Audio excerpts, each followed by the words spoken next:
ang mga tigto $2 na mga items nila guys. Mura na ito guys sa pera natin.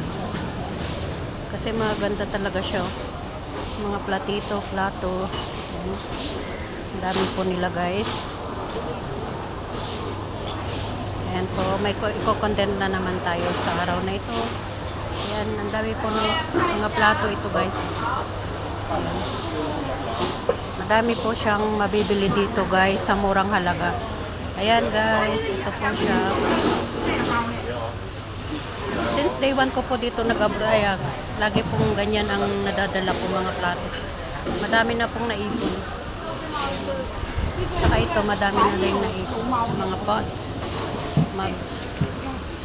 Ang gaganda ng mga mugs. Mga water bottle. Saka ito. Uy, $1 lang ito guys.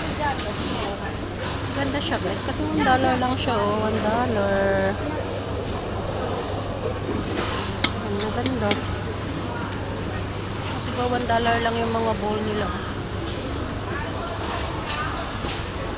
Ayan, mura na. Pati mga kutsara nila.